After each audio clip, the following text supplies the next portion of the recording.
What do you want, Snake Eyes? Break something, sure, break something, Snake Eyes. I'll break your neck.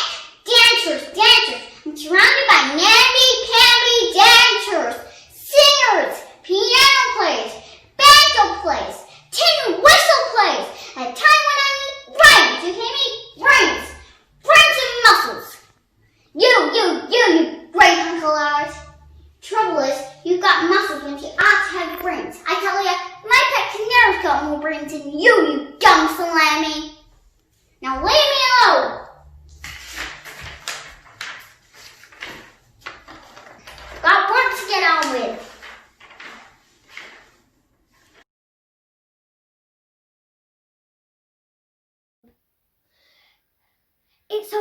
It's alright. I've come back. Why haven't you all been wondering where I was? I've been away for hours and hours. It was just after breakfast when I went into the wardrobe, and I've been away for hours. And Teddy, and all sorts of things have happened. No, Peter, I'm not just making up a story for fun. I was in the wardrobe.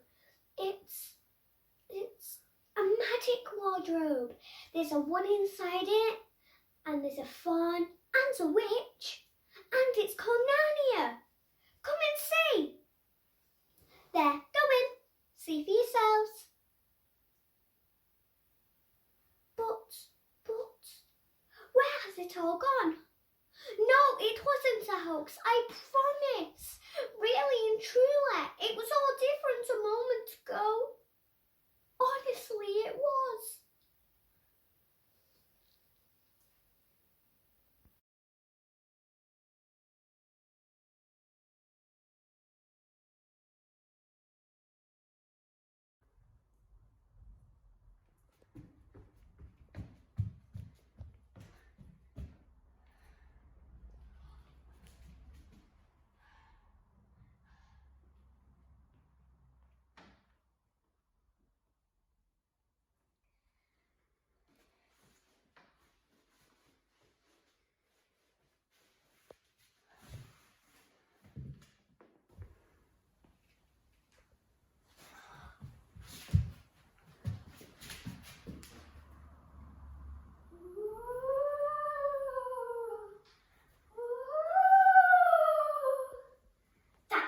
You, didn't it? You can't actually see me, but you know that I'm here. I think I'll have a little fun with you. After all, you were very rude and unkind about our family portraits, especially the one of Uncle Frederick in the drawing room.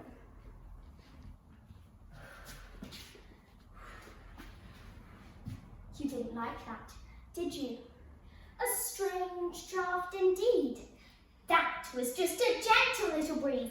Wait till I conjure up that huge wind.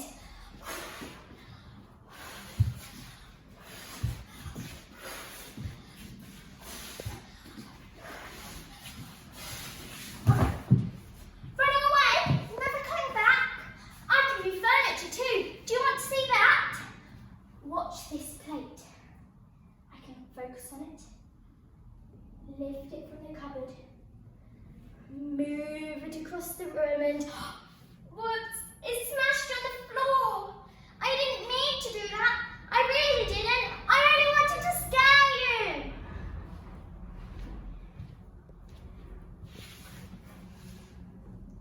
It's quiet now. Funny, that's the third couple we left today. It's a pity my family have got to sell the house. It takes so much money to run it. I wish someone could buy it and restore it to the house I remember so well.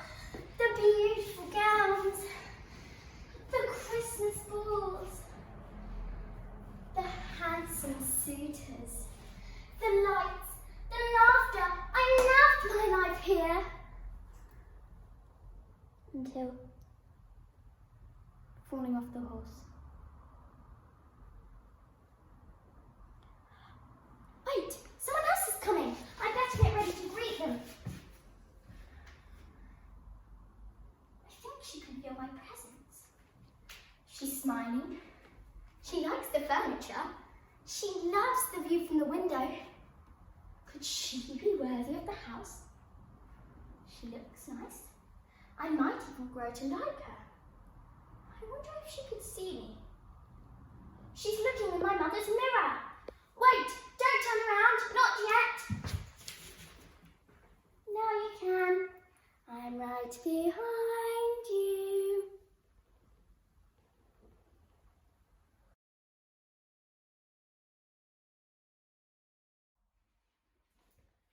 Okay. I know. I haven't been nice to August Pullman. Big deal. It's not the end of the world, people. Let's stop with the drama, okay? There's a whole big world out there. And not everybody's nice to everyone else. That's just the way it is. So can you please get over it?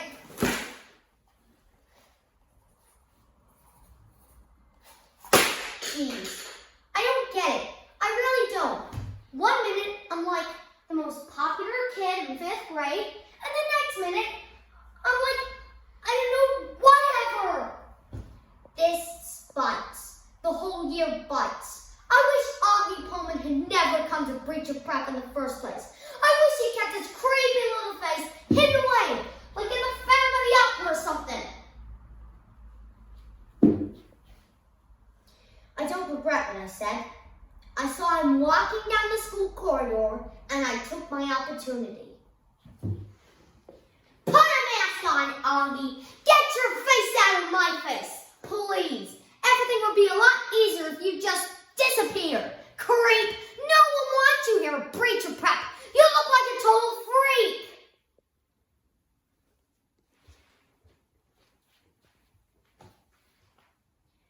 I'm not saying it's a picnic for him. I know it can't be easy for him to look in the mirror every day or walk down the street, but that's not my problem.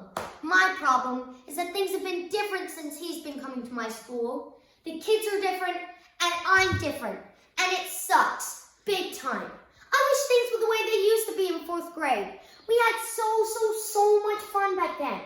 Everyone always wanted to be my partner when we do social studies projects, and everyone always laughed when I said something funny. At lunchtime, I'd sit with my peeps. Henry, Summer, Charlotte, Jack. We were it. We were totally it. We had all these little secret hand signals for stuff and little jokes. I don't know why that had to change. Actually, I do know why. It was because of August Pullman. The moment he showed up, that's when things stopped being the way they used to be. Everything was totally ordinary, and now things are all messed up, and it's all because of him. And Mr. Trishman, in fact, it's kind of totally Mr. Trishman's fault.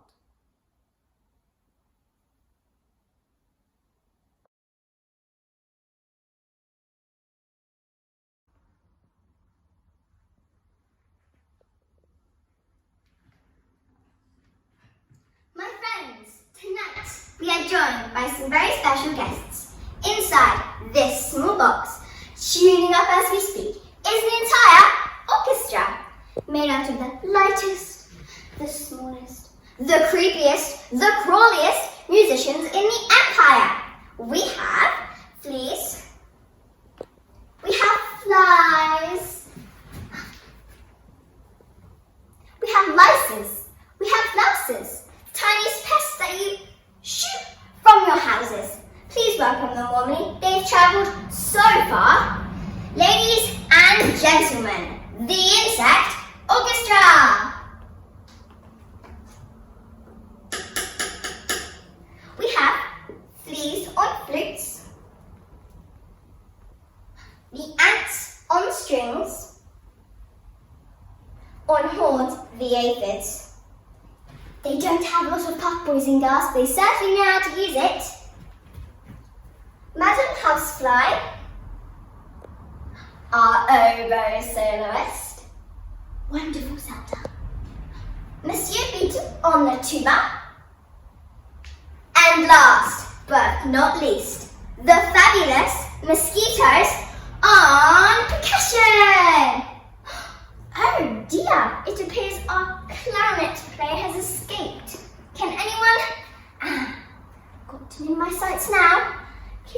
still, I assure this will hurt you far more than it hurts me. Smack! Gotcha. Ready, Cecile? Ready in there? Day begin. And so, it begins.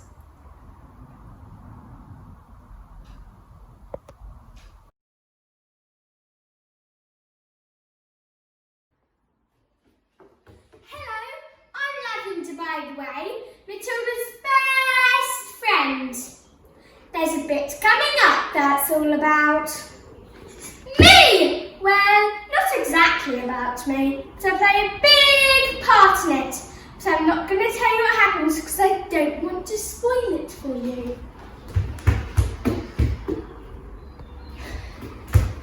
Did you hear what happened to Bruce Bogtrotter? Well, I'll tell you. You see, we were sitting in class having a lovely time learning with Miss Honey when the principal came in and started going on and on and on about how in life there are winners and there are losers. And that's we, we're all losers. Then she suddenly produced this enormous chocolate cake. I mean, it was massive. Now, Cook had made this especially for the principal, but someone had stolen a cheeky slice, and she was there in no uncertain terms to flush the culprit out. After much whipping off the air with her riding crop and threats of the choking, Bogtrotter confessed. Next thing we know, she's forcing him to eat what's left of the colossal cake or face the choking. Now Matilda, my best friend, saw an opportunity here to set Brucey's fate around. She uncovers this chant, "Go Brucey, you can do it! Go Brucey, you can do it!" And he did. He finished up every last crumb. It was brilliant! But the transport sent him to the chokey all the same. Anyway, back to the bit about me.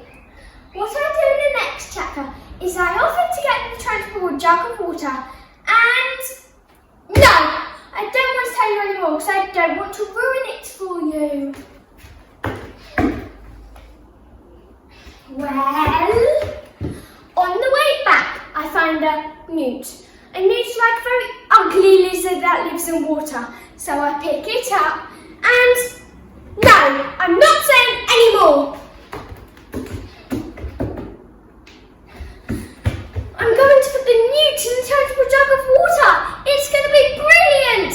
Just you watch and see.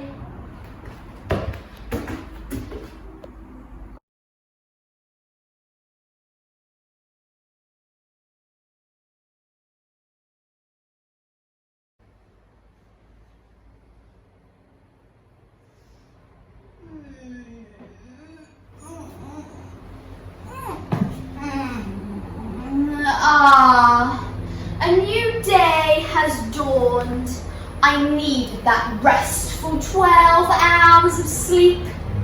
I've got big plans. Today is the day I mobilize, the day I take over the world. There they are, my human slaves. Looking so contented, sleeping so peacefully. All is not right in the universe. What could I do about this? Aha! I've got it! My old friend, the kitchen table.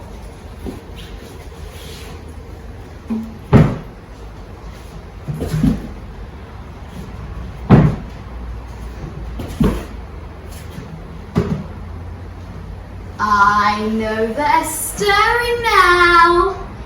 They see me in their darkest dreams. On the kitchen table. Will they get up and check? They're moving but not getting up. I must think of something else.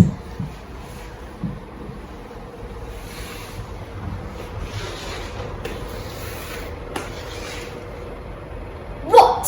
Still nothing from the human slaves? Surely Mummy Slave is now asking herself whether I haven't found the bathroom up to my standards, and I'm using the carpet instead. The furry carpet. The one they call the bath mat.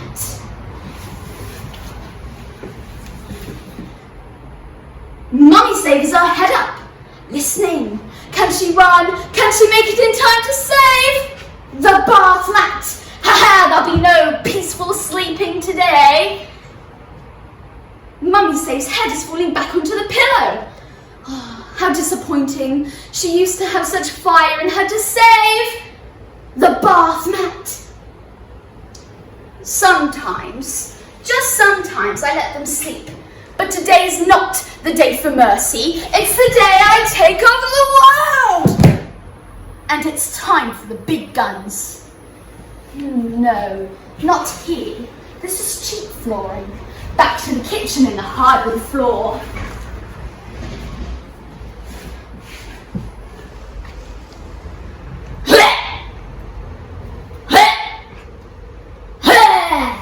Ah, there it is. Toxic cat vomit. Guaranteed to dissolve wax in 5 seconds and stain hardwood floor in 10. And yes, what do I hear? Running, screaming. She better watch out where she puts her feet.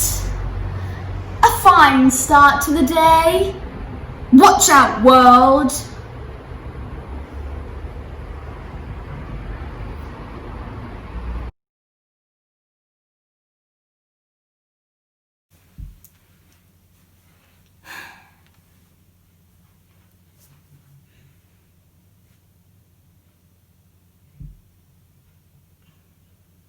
You may have heard my mum talking about my invisible friend. You remember? Well, that's my invisible friend Zara. This is Zara. I want you to meet Zara. Zara, say hello. That's it. Will you say hello to Zara, my invisible friend? I invented Zara years ago, when I was just 7 or 8, just for fun. I was really ill at the time and I wasn't allowed to play with my real friends. So I made up Zara. She's my special friend that nobody can see except for me. Of course, I can't really see her either. Not really. Although sometimes, if I concentrate really hard, it's almost as if I can just glimpse her out the corner of my eye. Anyway, I kept Zara for years until they all started saying I was much too old for that sort of thing and got all worried and started talking about sending for a doctor.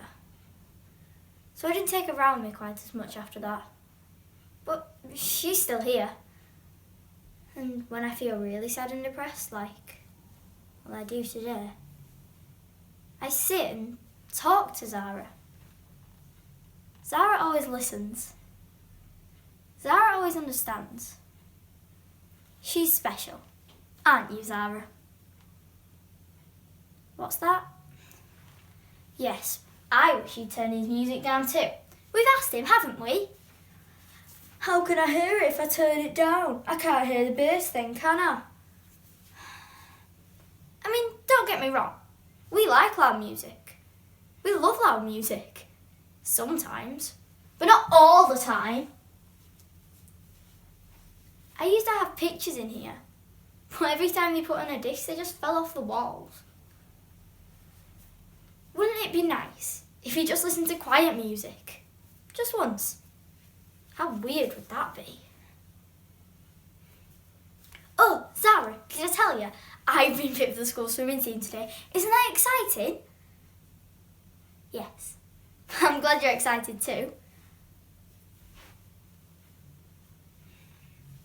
If anybody is interested at all, I was picked for the school swimming team today. How about that, folks?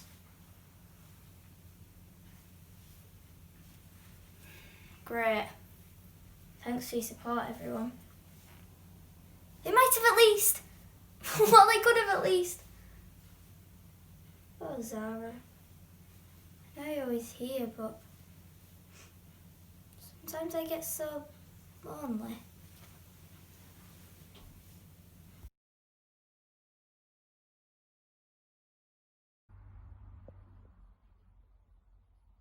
This is the war! It came to Syria, not knowing who the people were. The rebels asked everyone to leave their houses because they wanted to liberate the area. So everyone started to run out of their homes. My mother screamed out in fear, "We'll be leaving the country to Jordan. Pack! Pack now!" My siblings and I gathered all of the things we liked. We liked all of our belongings, but could not take them all.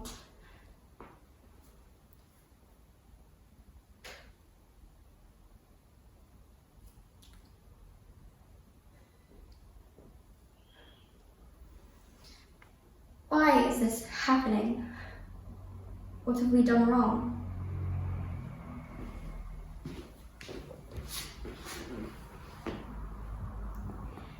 That night, time passed very quickly.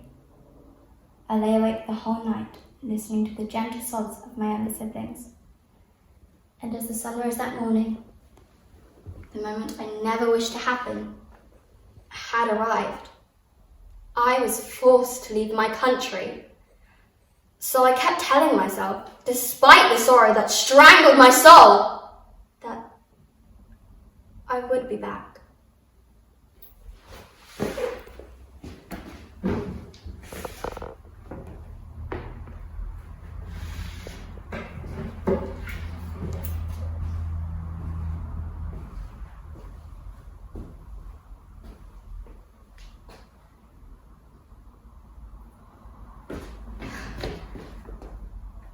I would be back.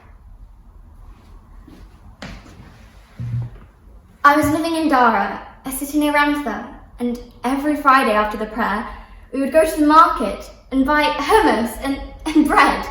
I liked this. It felt normal. But as we arrived in the Jordanian borders, I started to sense that I had become a refugee, and this made me very angry. We felt like animals in a market. We were registered, my mother and my siblings, into a food program which turned us into numbers. Numbers for eating, numbers for moving, numbers for healthcare. Excuse me, sir. Please can I have some bread? I'm sorry. What? I don't have a number. My mother is unwell and my siblings are hungry and I just want some bread. But I am a number that dreams to go back to my humanity, to go back to my country. I respect all those that helped us, but many didn't. I will never forget the owner of our first rented house in Marne. His eyes would tear up when we used to offer him money to pay our rent. How I hate those behind all this! Them and the gas man in the mornings, how he would wake me up playing his ugly music as if the houses were empty. I am a refugee! My life is now not my own. When will this journey end?